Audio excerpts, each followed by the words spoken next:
While 40 million Californians suffer through unprecedented drought, one billionaire couple owns a massive share of the state's water system. See, That's definitely not a good look right now.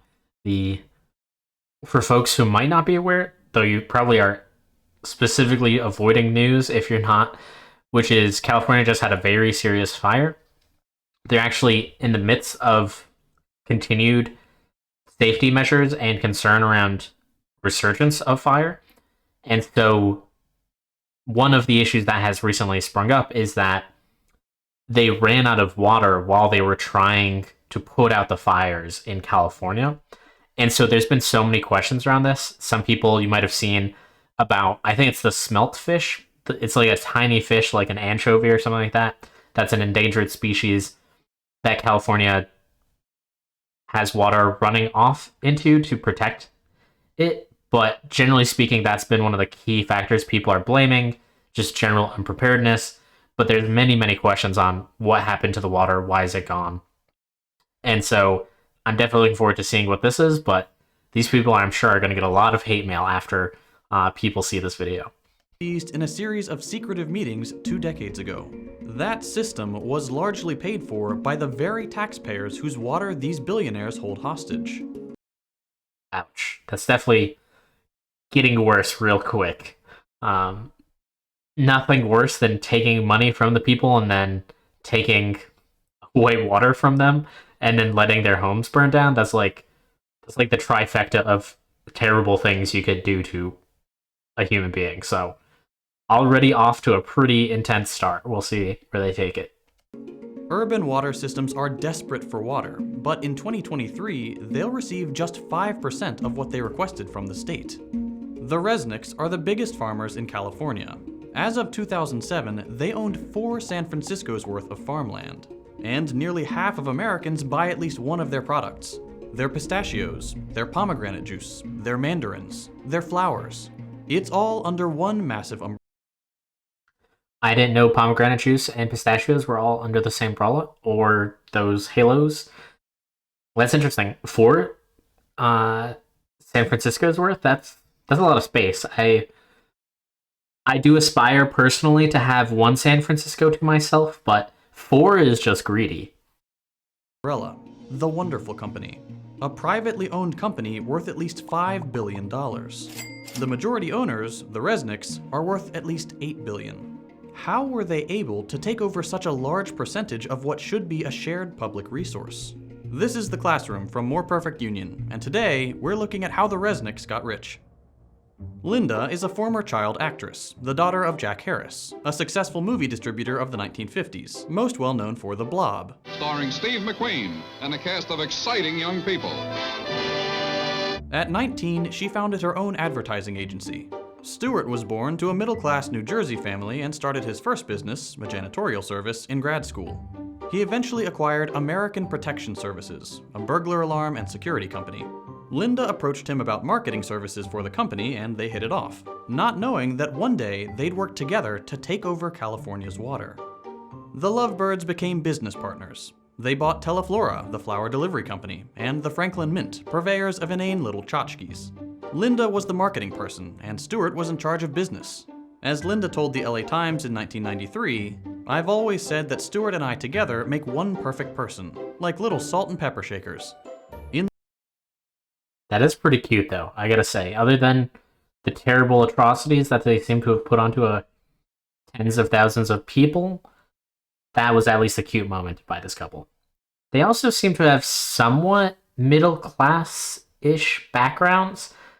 Starting like a janitorial service doesn't sound like upper crust activities when you're trying to start into your business endeavors, so maybe they were slightly better off, but it sounds like fairly normal, reasonable backgrounds for these individuals starting out.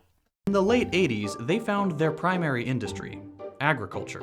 They got into the pistachio business. Linda said, "We've done more for the pistachio than anyone ever since it was planted in the Garden of Eden. My husband should be canonized for all the work he's done."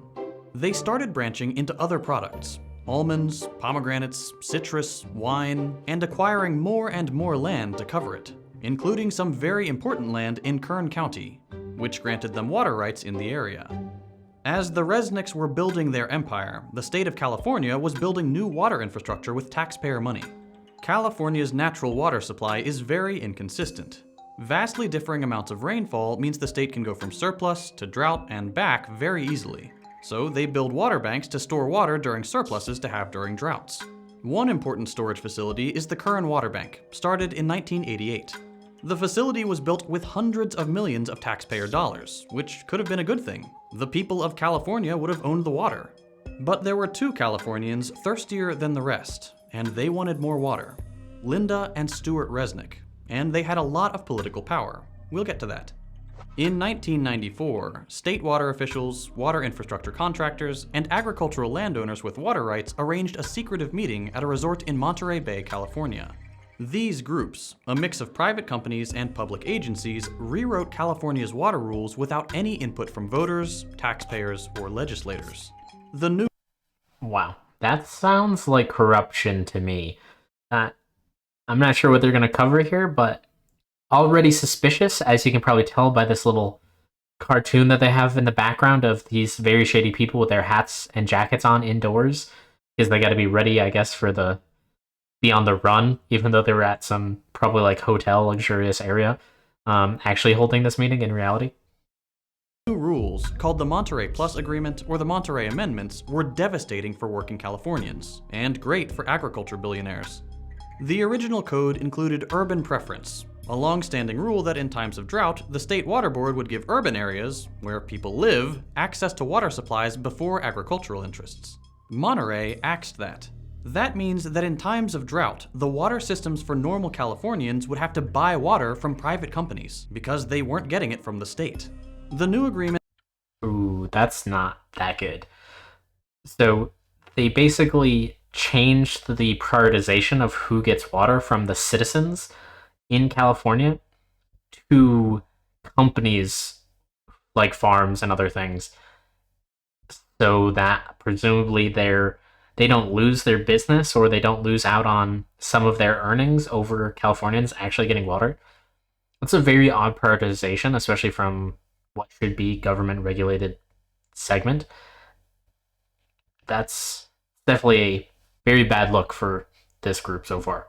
And also loosened regulations on paper water. That's water that doesn't necessarily exist anywhere but on paper. The full quantities of water... Paper water. That's an interesting phrase. Water that doesn't necessarily exist anywhere but on paper. Interesting. That providers could have, but don't actually need to have.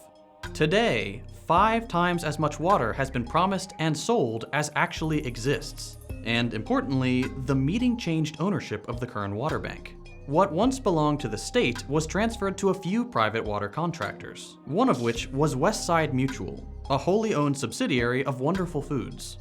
The wonderful employee who runs Westside, Bill Phillimore, is the chairman of the public organization that manages the Curran Water Bank. Boom. One secret meeting, and the Resnicks owned nearly 60% of an important California water resource, built with hundreds of millions of dollars in taxpayer money. The new ownership, combined with the rules on paper and surplus water, meant that during times of drought, the Resnicks could sell Curran water back to the state water systems. Yeah, that's pretty rough.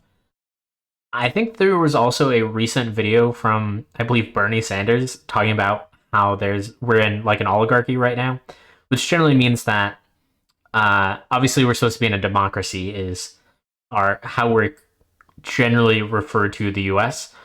But in that expectation, it's supposed to mean that everybody's vote is equal. But in an oligarchy, basically, it assumes that the richest people have the most say. And so this is where, when you're voting for president, your actual literal vote does equal that of a rich individual. But this is where rich people have these extra avenues to impact government policy, how things are around them. So these really rich people basically said, I don't want to lose money or lose out on profitability for my business. So what if, through whatever trade deal, they didn't seem to specify how they were able to convince these other officials that it would be better for them to give over ownership of water from Californians to this company. but I'm assuming corruption. There must be some type of payout or bribe going on here. And Elon Musk did this similarly for votes for Trump. He was literally paying people to vote for Trump in swing states during this past election. And so this is definitely something that seems top of mind, I would expect, for a lot of folks, where just generally with income inequality, with the wealth gap, that seems to continue to increase as people are starting to struggle. This has been a huge topic in my mind for a number of folks when I'm seeing financial topics. This seems to keep coming up on a pretty regular basis of people are upset about not being able to afford groceries, not being able to afford their home or their rent, maybe not being able to buy a home. And then meanwhile, there's these individuals who are literally getting water from other people. So people are they're running out of water, which is such a basic necessity for so many folks. Maybe they've had enough water to get by living day to day, but obviously California just ran out of water while they were trying to put out fires, which means that they're not getting as much water as they would need to sustain their livelihood. Meanwhile, other people are profiting off of this water, which is such a shame. They took Californian taxpayers' water and sold it back to them, both literally as the water supply and also to grow expensive food like gourmet pistachios and pomegranate juice. They converted the people's water into products many can't afford. And that's just one water bank. The Resnicks also have control of other water boards and have been sued for directing more water towards their properties. So how do they get away with this Chinatown-level chicanery? Gonna be a lot of irate citizens when they find out that they're paying for water that they're not gonna get. With philanthropy. The Resnicks donate millions of dollars to politicians and research institutions, which help them secure control over water systems. Philanthropy. That's what we call bribes nowadays. That's good to know. And even get more water and more taxpayer funding. One important project is the proposed California Delta Tunnel, a taxpayer-funded project which would send water from Northern California to Central, where the Resnicks farms are. They've spent hundreds of thousands of dollars on state and federal legislation and politicians who support the tunnel project. But their favorite politician is Senator Dianne Feinstein. You come in here and you say it has to be my way or the highway. Chair of the Energy and Water Subcommittee. She's a close personal friend of the Resnicks, attending their holiday parties in Aspen and maintaining their financial interests. A quick look through the bills she sponsored shows several which would direct money to Kern-adjacent water projects. The Resnicks even ask her for things directly. When a pesky study about endangering salmon and shad fisheries threatened the Delta Tunnel, Stewart wrote a letter to Feinstein demanding a new study. She immediately forwarded it to the Obama administration, who agreed to spend $750,000 on a new study. It returned the same results as the first one. Can't buy science. But the Resnicks have tried. They are among the top donors to the University of California system, with their donations focusing on agricultural and ecological studies. The Resnicks have basically bought entire departments who put out studies on how water systems should be managed. That is definitely interesting. It's hard to know how much they're actually influencing what's being taught at these schools, especially if you're just donating to them. I don't know of any situation where you're able to change sort of the curriculum and things like that based off of donations, but again, I also don't know of any situation where you can buy water reservoirs from citizens, so clearly these people know what they're doing one way or the other. This also makes me think of, I believe oil companies did the same thing, where they sort of started sponsoring their own colleges in order to get people to enter into like the fossil fuel industry, because people and engineers were dissatisfied with entering into that market. So they came up with like a new degree, I think it was, that made it sound a little bit more environmentally friendly. And so they would actually encourage folks to get this education and this degree to help get new applicants and employees to their companies, because people stopped trying to go there to help fuel fossil fuel usage and like carbon emissions, etc. This seems pretty similar to me, where they're encouraging other folks to get involved in the agricultural and environmental area to potentially like cover up or endorse their policies, and maybe they are able to push for perspectives that reflect what they're doing a little bit more favorably than they would be elsewhere. and where funding should go. That leads to even more federal and state taxpayer dollars being used to fix up what the Resnicks profit off of. This is all bad for California, even in a capitalistic sense. Agriculture uses 80% of California's water, but only represents 2% of its GDP. Wow, that's a huge number. 80% of California's water. That is so much of its water. I would assume out of all of the various questions that people are going to get asked from California based off of these fires, one, I think there's going to be a lot of questions for the mayor, etc., on preparation. But this seems like a big question I haven't heard as many people talk about. But 80% of the water going to agriculture seems excessive when people are and firefighters are running out of water to save houses and people's lives. And also it representing only 2% of its GDP means like they're getting such a bad return on investment on this. But again, this is where philanthropy came in, where these individuals somehow convince potentially a somewhat small group of people to make these changes in their favor. So even if it's a bad deal for California, it might have been a good deal for the people involved.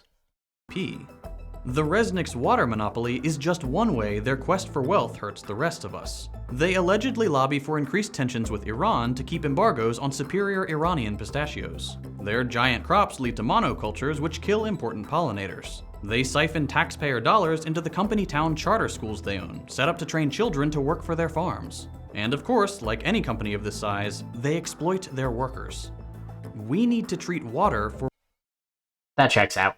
I would assume people who do not seem to care about the livelihood of other human beings that presumably live in their same state, and including their neighbors, and are willing to put tens of thousands of people's lives at risk, aren't treating their employees all that well. That sounds like the same type of person, yeah. For what it is, a necessary public resource, a human right, and something that shouldn't be owned by anyone, and work towards legislative change that stops people like the Resnicks from stealing it. Thank you for watching, and don't forget... Like he said, thank you for watching. If you enjoyed what you've seen, please hit like or subscribe. I'll see you around.